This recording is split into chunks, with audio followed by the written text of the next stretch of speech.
દેવજી ભગતનો એકનો એક 20 વર્ષનો દીકરો ભગવાને એને ધામમાં લઈ લીધો. 20 વર્ષનો એકનો એક દીકરો ભગવાને એને ધામમાં લઈ લીધો. બંને માણસો રાત્રે અગ્નિ સંસ્કાર કર્યા પછી ભેગા બેસીને વાત કરે છે. જો ભગવાનના ભક્તની રીત કેવી હોય, બંને પતિ પત્ની બેસીને વાત કરે છે કે સ્વામી, પેલા પતિને કહે છે, ભાઈ પતિદેવ, હવે જે બનવાનું હતું એ બની ગયું. ભગવાનની ઈચ્છાથી જે થાય છે એ ભગવાનની ઈચ્છાથી થાય છે.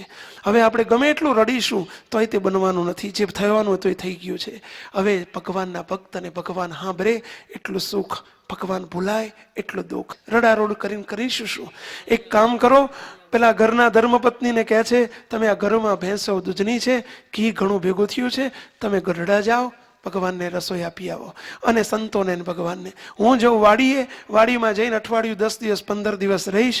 કારણ કે કાણીઓ મોકાણીયા બધા આવશે, લોકઈ કરશે, રોકકળ કરશે, અને આપણને જે થવાનું નથી જ બનવાનું, તો પછી શા માટે આપણે રોકકળ કરવી? હું આમ જાઉં છું, તમે આમ જાઓ. પેલા ધર્મપત્ની ઘી લઈ અને ગઢપુર ગયા. સ્વામિનારાયણ ભગવાન જમવા બેઠા છે. મહારાજ લ્યો પ્રસાદીનું ઘી લ્યો. ઘી આપ્યું. ભગવાન સ્વામિનારાયણને પૂછે છે આ બાઈને, દેવજી ભગત મજામાં તો છે ને? ત્યારે દેવજી ભગતના પત્ની એમ કહે છે, મહારાજ દેવજી ભગત આજ સુધી તમે મળ્યા ત્યારથી મજામાં આનંદમાં જ હતા, અને મહારાજ વિશેષ આનંદમાં, વિશેષ મજામાં છે. કેમ વિશેષ મજામાં? કંઈક ખેતી બેતી બહુ સારી છે આ વખતે? અરે મહારાજ 20 વર્ષથી એક મહેમાન આવ્યો હતો, તમારી કૃપાથી મહેમાન ચાલ્યો ગયો. એટલે ભગતને નિરાશ થયો. મહેમાન 20 વર્ષથી મહેમાન? કંઈક સમજાયું બોલો. ત્યારે સ્વામિનારાયણ ભગવાન અંતર્યામી છે, જાણે છે, છતાં કહે છે આ બધાને સમજાયું બોલો. ત્યારે સ્વામિનારાયણ ભગવાનને કહે છે, મહારાજ ભગતને એક 20 વર્ષનો એક દીકરો હતો, અને એ દીકરાને તમે તમારો આપેલો હતો, તમે અમને હાચવવા આપ્યો હતો. મહારાજ તમે અમને 20 વર્ષ સુધી મોટો કરવાની જવાબદારી સોંપી હતી. પ્રભુ તમારો જ હતો.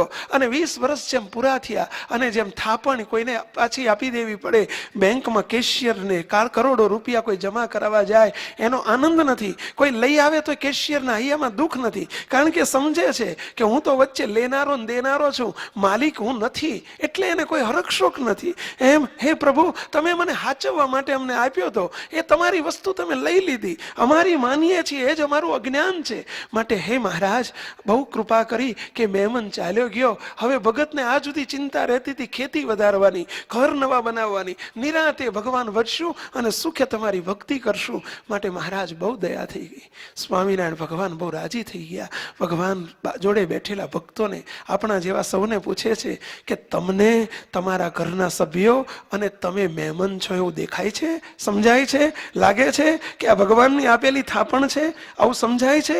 મુક્તો આ સમજણ, સત્સંગનું ફળ શું? કે આ સમજણ દ્રઢ કરવાની છે જીવનમાં.